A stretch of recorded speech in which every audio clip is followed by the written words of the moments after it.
Welcome to Business Success Tips, where you learn to make more money in less time and have a lot more fun. If you're not having fun, the money is definitely not worth it. My name is Paul Sanneman. I'm founder of Contractor Staffing Source, where we help contractors build great teams.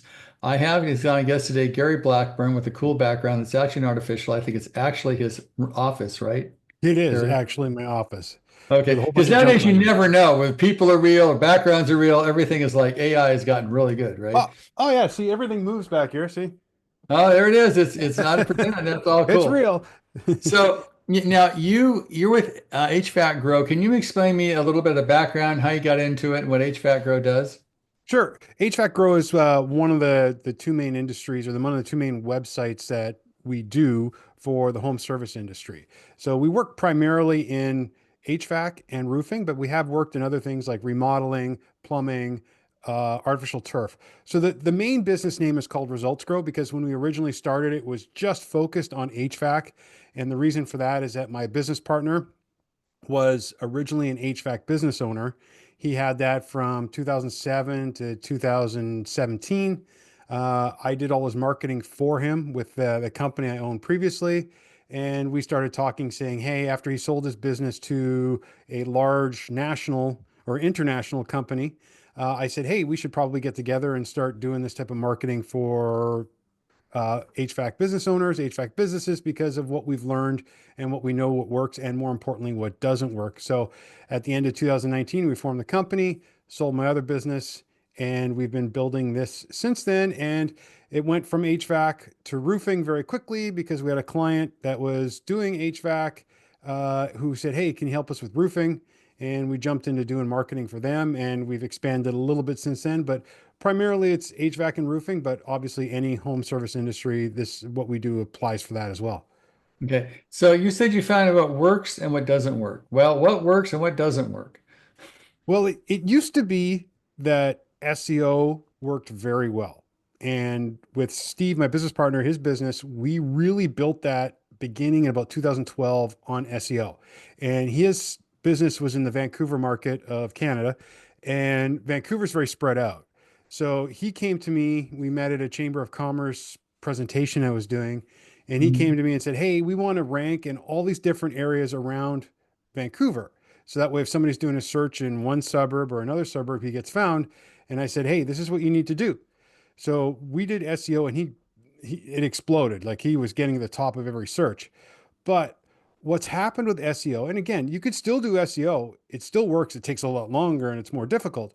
But with the way the search engine results pages are working for service industry, the organic listings are pushed so far down now. You've got the LSAs, or what sometimes people call Google Guaranteed, at the top. You've got Google Ads, paid Google Ads at the top, which can be 3 or 4 listings. Then you've got the maps listings, and the maps listings can be very difficult to rank in as well because there's only 3 there. And Google's now tailored it so that you're getting search results based on who's closest to you. So if you want to, let's say you're in a city the size of Phoenix or even Dallas, and you're in the south or west area, you're not going to rank in the north or east area. It And just now doesn't. you can't have a bunch of pretend addresses around town. That doesn't work anymore, right? It doesn't work, but it worked very well for what we were doing with Steve. I see. But Right? nowadays you can't have like open it, like one of those little mailbox things, right? And put them like in No, 5 sections in town and pretend like they're real businesses and get rated in all those places. That doesn't work anymore, right? it doesn't work at all anymore. It worked very well 12, 13 years ago, like fantastic, but not anymore. Google shut that down. And just to finish with the search engine results page, after the maps listing, you've got questions. And then you finally got the organic listings. And a lot of times those organic listings are populated by what we call authority sites.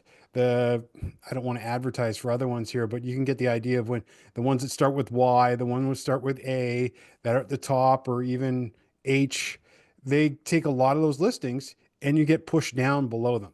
So I Right. don't want to give them any advertising they don't need But the because thing is, they, it's all about revenue based for Google, right. right? Yeah, exactly. Google doesn't make money off SEO, and they want to stop people from doing it. They're going to make money on paid advertising. So the Right. point I'm trying to make is that doing SEO doesn't work as well as it used to because of how far down organic listings are pushed. And if somebody's in a hurry looking for something, emergency, air conditioner's not Mhm. working in the summertime, furnace is not working in the winter, roof is leaking. I need somebody quickly. They're not going to go scrolling down that list, especially on a mobile device. They're going to find who's going to help them as quick as possible, even if it's an ad. So Right. what we found is that obviously Google search ads work. Meta, so Facebook and Instagram ads work very, very well. Like you can get inexpensive leads on those two platforms, and they work really well. YouTube's starting to work now. YouTube is a much higher cost per lead, but they're higher quality leads coming from that. So the primary ones that we see working are Facebook, Instagram, and Google right now. Okay. Now, what about with a lot of these consolidations and private equity coming in and buying all these companies up? It seems like they're raising the price of ads because they got bigger budgets, right? So They if you've got are. two guys in a truck, no offense, and you got some conglomerate that has 100 million, $100,000 advertising budget, aren't they going to win? They can, but not necessarily. And here's why. Is that yes, they can throw as much money as they want into it. They're going to get their listings as near to the top as possible. And we see this all the time. Even with bigger companies where we've taken over their Google Ads account, they don't really know what they're doing. They figure if they just throw more money at it, that fixes everything. And it doesn't.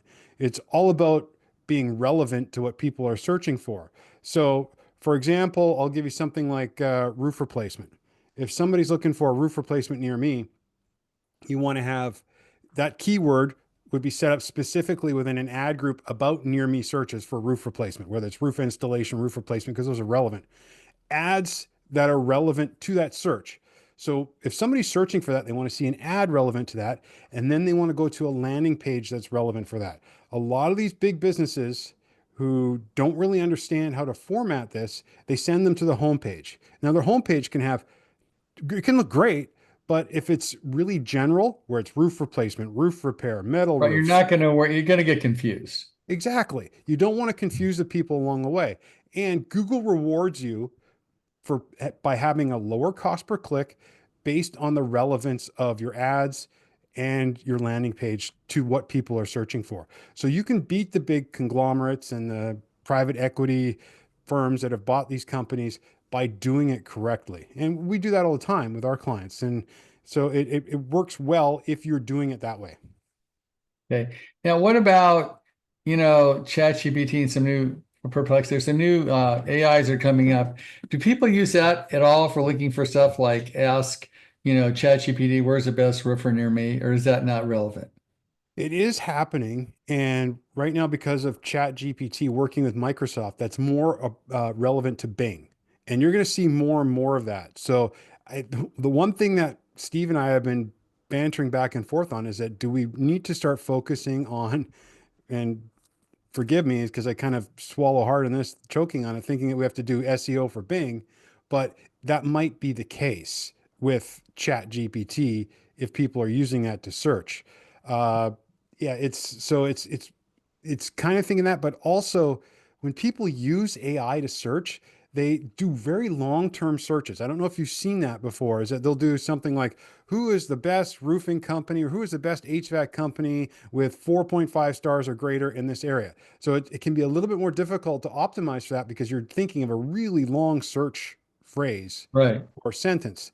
So it's an evolving thing. I haven't seen it really working yet for that, but it is going to go there, in my opinion, eventually. Okay. Now, let's talk about AI a little bit. I've heard two schools of thought. One is, hey, let AI write your blogs, let it do a bunch of stuff for you because it's really easy, really rapid, and it's easy to do it. And people say, no, no, no, you have to have human intervention because Google is prejudiced against, it's like AI fighting AI or something. I don't know. So, what is your opinion on where can AI be used successfully and not successfully? I can tell you right away, AI is being used very successfully for our phone calls and answering systems. We are using a service where if somebody, for example, if you've got the two guys in a truck that do roofing or a solo business owner doing HVAC and they're in the middle of an installation or on a roof, they can't answer their phone. Well, the AI system will answer the phone, and it is very hard to distinguish that this is AI. They will ask certain questions and book them into an actual Well, I know I used AI for answering my phone, and it was so good I had to have them tell it was AI because you couldn't tell. It sounded just like exactly. a person, right? Yeah. We even use it for leads that come in after hours for our clients. Right. So it will call them back to set up a time for a call the next day. And Right. it's amazing to listen to these calls in the areas where we're allowed to record them, because certain states do not allow that type of thing, where we can see how it's working. And people go through it and they're like they're talking to a real human to set up a time. It's crazy how good that is. And so that's worked very well for us. Also with text messaging, where we'll put up a button, say, text message us now. And it's actually AI doing the text messaging that we've taught it how to respond to certain things in different industries. Mhm. And it doesn't matter what language is being used, it responds in that language. So Mhm. it's crazy how that well that works as well. And that is one way that it's working too, so that you can have somebody handling inquiries on your website or leads after hours when you're not able to. So if you Okay. consider after hours when you're running ads, let's say you work 9 to 5. Well, there's a whole period of time where you might not be able to answer phone calls or text messages, and AI will take that over. And a lot of people can't do inquiries during the middle of the day when they're working, so they're doing it at night, and then you're possibly losing those leads. And we're trying to capture those for our clients. Right. So We AI is good at replacing like a person to answer the phone and Yep, make appointments. exactly. Yeah, And I we just assume it's less expensive than a person too. I'm assuming. yeah, it is at this point, definitely. Right? I Okay. mean, most uh, call answering systems where we've actually had humans doing it are overseas. And Right. you can tell right away that they don't They understand have an most of the accent time. that people immediately have some kind of issues with, right? Exactly, for sure. Or they just don't understand as well. Right. And they might start asking questions. They're like, oh, I can't answer that. I can't answer that. So AI, we can even program it to answer whatever questions they have. We have a big spreadsheet of possible questions and answers that we feed in. Hmm. So it's better than using some offshore, pick a country to have AI do it because it's easier, understandable, and it's probably cheaper, right? Yeah, it is definitely. And it's getting better and better all the time. Okay. What about using AI for writing blogs and getting content? Back when we were doing a bit of SEO, we did a bit of that. We really didn't see that there was a negative to it. But again, this content was specifically written for SEO purposes, and Right. people weren't really reading it. So it, I'm kind of neutral on it. It's not great. It's okay for certain things. I do find it for helpful for is writing headlines, descriptions for specific ad copy, whether it's on Facebook, Instagram, Google Ads, or even YouTube. And you don't just take it as it is. I like to get it written, and it comes up with good ideas sometimes. Some other times it's like, what was that? And I rewrite it a little bit, Mhm. but it does save time. Even doing things like yesterday, I posted a video that was like 16 minutes long. And I said, here's the transcript, create the headline and the description for YouTube. And it did a really good job with it It will because also create reels and stuff now. Well, like, give me a bunch of reels off this video. It will do that too, right? it can, but we don't really do that. I'd rather have us manually do it so we know the ones that where it's hitting the point to get it like a reel or a shorts on YouTube. It Mhm. doesn't get all of that yet. It's going to the way it's going because it's going so fast with how much it's learning. But it's still better where we're going to take over the manual part of it. It's really about knowing how to use AI and not completely rely on it. It does save time, but it's still important to have a human take a look at it, in my opinion, anyway. Okay. So now you're looking at a budget. It used to be, well, split it half between SEO and half in Google. And, most of these guys listening to this podcast do not have a huge marketing budget. It's No, minimal. Maybe it's a couple thousand, maybe 2,000 a month or something. It's not a lot of money. right. So given the shifting in the way Google's treating things and the way, I mean, there's a whole shifting landscape in how people find stuff, right? It doesn't stay stationed for like more than a year. So at this point in time, where should people spend their money? First of all, if you've got a lower budget, spend your money on Facebook and Instagram. And if as long as the ad is structured properly, with good content, and then also how you set up the way they're going to contact you, whether it's a lead gen form through Facebook or sending them to a landing page, you need to set up that properly so that the lead is going to immediately and you're contacting them immediately. If you're not contacting them within 2 minutes, you're going to lose them. Like it's speed to lead, right? If you don't get 2 minutes, we do the same thing in Yeah, recruiting. If you don't get a hold of somebody in 10 minutes, we're done. exactly. And that's why we use AI to take over. If it's not there's no response within 2 minutes, then the AI will take that over for our client. And then also Google Ads. Google Ads, you do need a bit bigger budget because you're looking at about $50 a day to really start getting it to work because you have to teach that algorithm, especially if you have a brand new account on Google.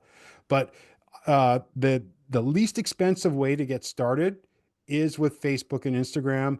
You will get a high quantity of leads. Sometimes the quality is not great, but if you have good people answering the phone right away, responding to leads, and knowing how to sell, you can convert them. But too many of these business owners think that these leads are going to come in and they're already pre-sold, and that's not the Right. case. So now this, I know it's a very vague question, but I try to ask anyway. How do you figure cost per lead and what makes any kind of sense? I mean, sure, that's a number you're trying to come up with. Is it, $200 or $50 or $20? And then how do you figure the cost per lead and how do you decide if that makes any sense for you? It really depends on the area that you're in. So, for example, we've got some clients that are getting Facebook, Instagram leads for $20 to $30 a piece. We even have one that I just did a video on, $15.44 a lead for roofing. Now that really depends on what the offer is and how things are structured. Hmm. But some areas like Austin, Texas, the cost per lead you're going to look somewhere around $200. There's just so much competition Whoa, there, it's right? huge. Yeah, it's huge. That's even for HVAC and roofing and other things. It's expensive there. And then you look at some place like Orlando, Florida, where we have a roofing company that's getting leads for $25 a piece over and Hmm. over again. It's like a machine, and Google just keeps churning out leads. And so I'd like to say that there is a standard that there's going to be a cost per lead, but there's so many factors depending on what area you're marketing to, what your offer is, and even what the population is. We've had some clients try to work with us in North Dakota, South Dakota, where they're marketing to like 100,000 people. It's very difficult to get leads because you have such a small amount of people that you're hitting with Right, it. And how many of those are actually on Facebook and Instagram or doing Google searches? So right. we get a range anywhere from, like I said, $15 all the way up to $200. And just that because of all the data that we have for all these industries, we know where the best place to start is and can kind of give a good guess based on the areas or other clients that we've had in that area. And Right. then that we could say to somebody, like if somebody came to us, well, I want that $15 lead and you're in Austin, Texas, it's just not going to happen.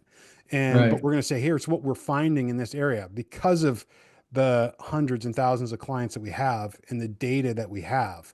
And that allows us to get a head start as well because of Okay. that data. That data is huge for that. So I wish I could give you a firm number. I mean, Can't. there's no number, but maybe talking to somebody like you makes sense because, the average business owner in this industry doesn't know much about marketing at all. They just don't. So they need No, to depend on somebody. And so obviously the ROI comes down to, what do the leads cost? How many do I convert? And what's the sale? And what's the net profit on the sale? And as long as the correct. net profit on the sale is two or three times what you're paying for the lead, it's a good deal, right? Exactly. Yeah, like even for our own business, bringing in our own clients, we're looking anywhere between 50 and $100 per lead, but our break even point, not break even point, where we start making profit is if we're spending if we bring in a client, it's going to be a minimum of $1,500 to $2,000 on one client. So if we Right. close one out of every four, we're doing very, very well, Right. right? So So I we mean, look at it that way. so I really think that people are saying, now what marketing you're using, you got to figure the ROI. And one Yep. of the things that I've seen marketing companies do, which sort of aggravates me, is they, oh, you look at how high you're rated here and how high you're rated here, and look at your website. I don't really care about any of that stuff. The only question is, how much do I spend and how much do I make? Yeah. All the numbers don't really matter. Is that accurate? Exactly. And then also, the one thing we hear all the time, make my phone ring, right? Get me some leads, whether like from a submission form. And that's what's crucial. They want the phone to ring. They want leads. And it's not about ranking at the top. We've had clients that we worked with. I had one in Vegas that was number one. Anybody looking for air conditioning Las Vegas, they were number one. They did okay with it, but it wasn't enough because, like, you Well, could say, "Hey, I've might had be the same number one." issue. If you go to AI, we're number one for recruiting in almost every way you can look. We don't get any clients now. We get our clients from affiliates because it's just a better Right. marketing.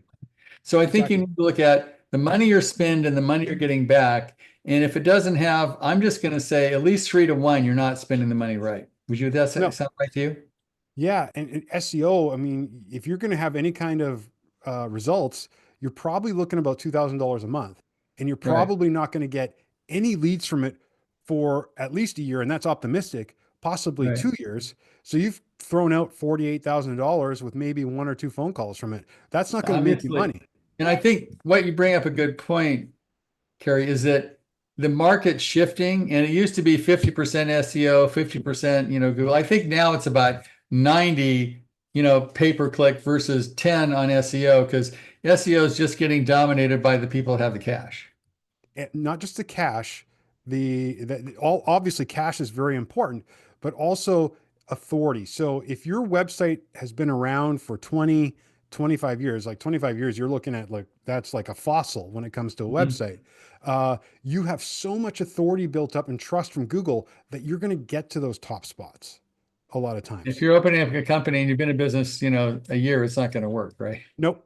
You have a long ways to catch up to everybody else. Okay, cool. Now, Cary, if people want to get a hold of you and information and they're in, like any kind of service business, what's the best way to do that? Just go head over to resultsgrow.com and we have everything there. You can look at what we do. You can fill out a form to talk to us, to book an online consultation with us. We'll go over all the things that we can do to help you with your business, whatever industry it's in. And yeah, just go there, fill out the form, Do book a you have any time. kind of a free like diagnostic, like let's see if what you're doing is working or not? We don't normally do that because we find it's a bit of just to pull people in. It doesn't really give Hmm. uh, like a good diagnostic or a real diagnostic. I've Hmm. seen that so many times. It's just kind of it's more of a lead gen thing than an actual something that's So what beneficial. should people expect to pay for a decent diagnostic? Lets them know whether they're doing is right or wrong. We don't honestly, I don't know what they're paying right now because we don't do a diagnostic Hmm. for any of our clients Hmm. or anybody that comes to us. We'll talk to them, look at what they're doing. I've looked at other Google Ads accounts right online. Like, so we don't even charge. Like I've had some of our salespeople call me into a meeting because they say, "Hey, they got Google Ads running. Can you take a look at this?" And I'll take a look at it and say, "Hey, this needs to be changed. This needs to change. This needs to change." And that's free. We don't even charge them for that when we do it. And if they Hmm. don't want to go with us, great. But I'm going to be Okay. honest and say, "This is what you can do better. This is what you're doing well." And we do it that way. So essentially, if we do that type of thing, we're not charging anybody for it. Okay, cool. Well, I would say if you are in a service business and you're not happy with your marketing, I'd definitely give Cary a call. For sure. Give us a call, see what we can do for you. And the call's free. And we're not big on overly pressurized sales either. Right, cool. Okay, great. Well, thanks very much. I appreciate you being here. All right. Thank you very much, Paul.